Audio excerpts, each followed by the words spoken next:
It's brilliant because it means that there's better opportunities in the African continent for those kind of businesses to actually do well. I mean, we can have a look at, for example, if you want to go back in history and you want to study what markets actually used to do, when things failed in Europe and in the Americas, guys used to come back to Africa to find new homes and new stability for businesses across board. So when you go into a new market, you expect that whatever is saturated in the other markets will actually work and penetrate better in a different market, and so you can still make up the market. So there's a similar story can be said about many of the brands globally that are popular today, because Africa seems to be like the last one to actually wake up. Whoa, there's this available, and then everybody then just jumps into it because it's the last continent actually to experience most of the things that we experience in the technological world, in the agricultural world, and so forth and so on. So that is the reason why people want to penetrate Africa. But what does it mean for local producers?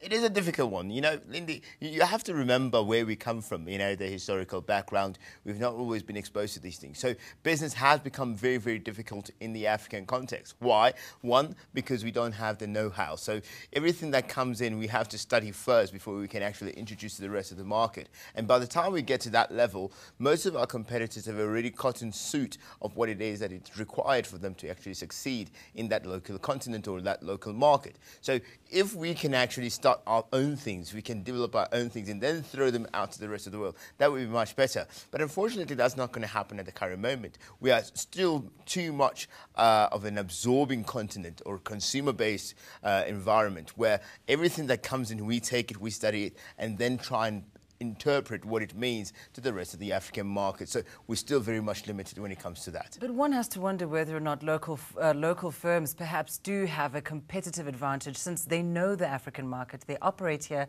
and at least they can sort of see the trends that are taking place within the African market. You're spot on. You're quite correct. We should be the ones that actually understand our market better than anybody else. However, the understanding of a market and what is available in the market is two different principles altogether. So one needs to understand what is available and what is required in the market. We don't do much in actually investigating what is available in our ground market. We don't do that.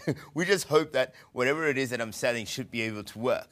We don't ask ourselves, what kind of people are out there? What kind of a consumer is out there? What are they looking for? What are their needs? What are their requirements? How do I meet those requirements? Well, what is the price that is reasonable to that person? How will they actually be impacted by what I'm selling? We don't care about all those things. We focus on what will it mean to me? How will I enrich myself? How will that benefit me? And no, that is the wrong way to look at business altogether on the African continent. And that's why we've actually failed in actually making sure that we penetrate our African markets, that we should actually know better than anybody else. So as people, we just pick up the fact that because every person that is Tswana somehow happens to love bananas, that's how the world's supposed to work. But we don't know that some people are allergic to bananas. Some people don't like bananas. Some people don't actually enjoy the kind of exposure you give them to bananas. And that's the study we need to do before we actually go out to the market, so that we actually become more effective, more probable, and more responsive to the market that we have ourselves available to in the African context. Now, if we go back to those international firms that are looking at expanding their businesses in Africa, they may have the money to do so, they may certainly have the know-how, but do they struggle perhaps with ease of doing business on the continent? Is the continent really open for business for international firms?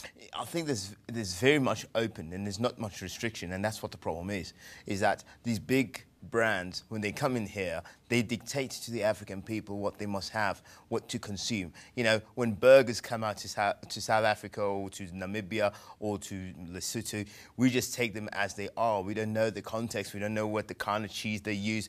We just consume. And that's what I meant when I said we're too much of a consumer-based economy. We don't actually study the things that we actually consume, if they're good or bad. You might find that some people in actual fact traditionally don't eat pork, but they don't know that the foods that they come outside the African continent, or the goods that come out there, can have some portion of pork without them actually realizing it. So it tells you that we don't actually study our very own market very well. And this is a very much of a big problem for me as an entrepreneur, because if I don't understand the kind of people that I'm selling to and the goods that I'm selling them to, the type of goods or the quality of goods that I'm selling them to, then that means I'm compromising actually my own market. So we must be able to understand that, so that we can give the people what they actually deserve, so that they can buy with confidence, knowing that what they're getting is actually good for their money value.